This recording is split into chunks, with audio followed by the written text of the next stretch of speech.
नमो भगवते वासुदेवाय नमः।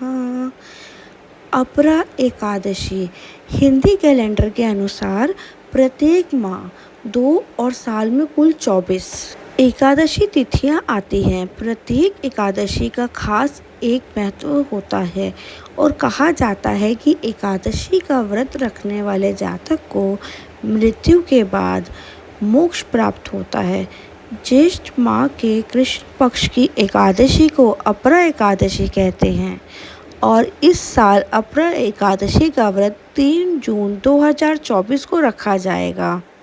इस दिन सोमवार पड़ रहा है, इसलिए भगवान विष्णु के साथ शिवजी जी की आराधना करना फलदायी माना गया है। अपरा एकादशी के दिन पूजा के बाद व्रत कथा जरूर पढ़ें या सुनें। ऐसा करने से सभी प्रकार के पापों से मुक्ति मिलेगी और भगवान विष्णु जी की कृपा आप पर बनी रहेगी। चलिए आइए मिलकर अपरा एकादशी की कथा सुनते हैं। किसी ने अगर चैनल को सब्सक्राइब नहीं किया तो फटाफट से चैनल को सब्सक्राइब कर दीजिए ताकि आगे और भी ऐसी कथाएं आपके लिए लेकर आते रहेंगे। पौराणिक कथा के अनुसार एक बार पांडवों के सबसे बड़े भाई युधिष्ठिर ने भगवान श्री कृष्ण के ज्येष्ठ माह के कृष्ण पक्ष में आने वाली एकादशी का महत्व बताने का निवेदन किया। तब उन्होंने कहा कि इस एकादशी को अपरा एकादशी कहते हैं और इस दिन व्रत रखने वाले जातक को ब्रह्म हत्या, प्रेत योनि आदि से मुक्ति मिल जाती है। युधिष्ठिर को अपरा एकादशी व्रत का महत्व बताते हुए श्री कृष्ण ने एक कथा सुनाई। एक समय एक राज्य में महीध्वज नामक राजा राज्य करता था। उसका एक छोटा भाई भी था जिसका नाम व्रजध्वज था, जो कि बेहद अधर्मी और पापी व्यक्ति था। वह अन्याय के मार्ग पर चलने वाला और अपने भाई को महीध्वज से द्वेष करने वाला था। एक बार व्रजध्वज ने अपने भाई के खिलाफ षड्यंत्र रचा और उसकी हत्या करा दी। हत्या के बाद वह अपने भाई का शव जंगल में ले गया और पीपल के नीचे गाड़ दिया। चूँकि राजा महीध्वज की अकाल मृत्यु हुई थी, इसके कारण उन्हें प्रेत योनि में जाना पड़ा और प्रेत आत्मा बनकर पीपल के पेड़ पर रहने लगे। प्रेत आत्मा बनने के बाद राजा वहाँ पर उत्पात मचाने लगा। तब एक दिन उस पीपल के पेड़ के सामने से धौम्य ऋषि गुजर रहे थे और उन्होंने उस प्रेत को देखा और देखते ही समझ गए कि ये तो वही राजा है जिसकी अकाल मृत्यु हुई थी। तब ऋषि ने उस प्रेत को पेड़ से नीचे उतारा और उसे परलोक विद्या के बारे में बताया।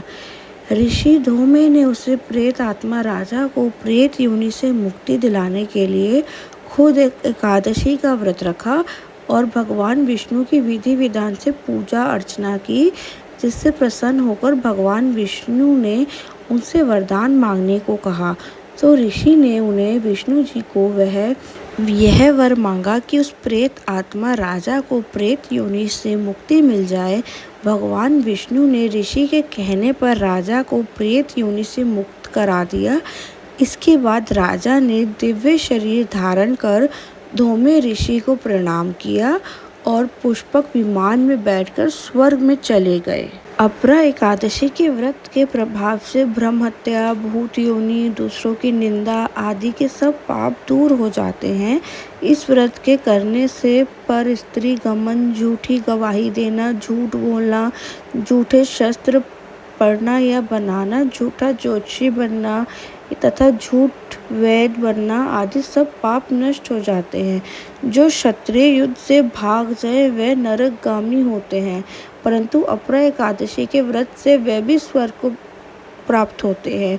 जो शिष्य गुरु से शिक्षा ग्रहण करते हैं और फिर उनकी निंदा करते हैं वे अवश्य नरक में पड़ते हैं, मगर अपरा एकादशी का व्रत करने से वे भी इस पाप से मुक्त हो जाते हैं। जो फल तीनों पुष्कर में कार्तिक पूर्णिमा को स्नान करने से या गंगा तट पर पितरों को पिंडदान करने से प्राप्त होता है, वही अपरा एकादशी का व्रत करने से प्राप्त होता है। मकर के सूर्य में प्रयागराज के स्नान से, शिवरात्रि का व्रत करने से, सिंह राशि के बृहस्पति में गोमती नदी के स्नान से, कुंभ में केदारनाथ के दर्शन या बद्रीनाथ के दर्शन, सूर्य ग्रह में कुरुक्षेत्र के स्नान से, स्वर्ण दान करने से अथवा अर्घ पुष्प प्रसूता गो दान से जो फल मिलता है वही अपरा एकादशी के व्रत का फल होता है।